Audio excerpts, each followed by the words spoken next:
हमरा प्यार में कतना आशिक जाना बारे हो कतार में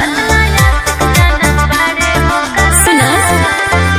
जोनी पागल बनत हमरा प्यार में कतना आशिक जाना बारे हो कतार में पीछे लागल बड़ा कुछ मिली नहीं दौड़ी के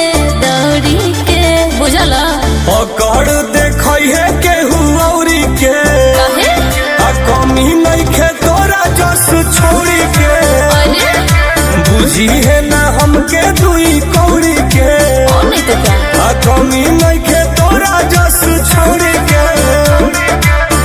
आ कतने लोग ब्लैक लिस्ट में पड़ल बा। अरे जा म्यूजिक बाय अभिषेक गुप्ता।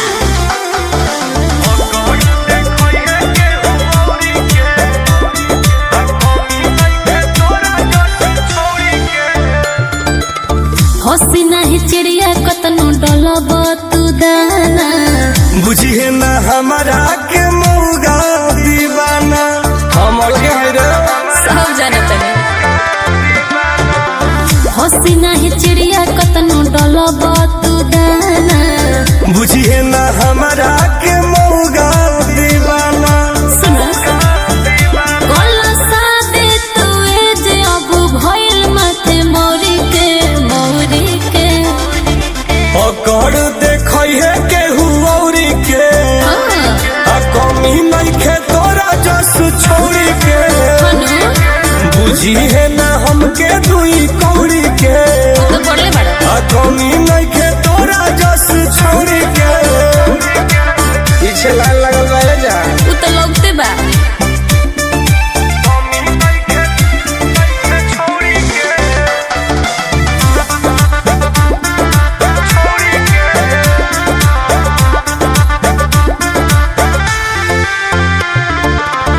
आदत सुधारयो सलोक अभिषेक हो मिली है रसीली कतने टुन टुन के अनेक हो हल्का मिले करू ना हो वजन में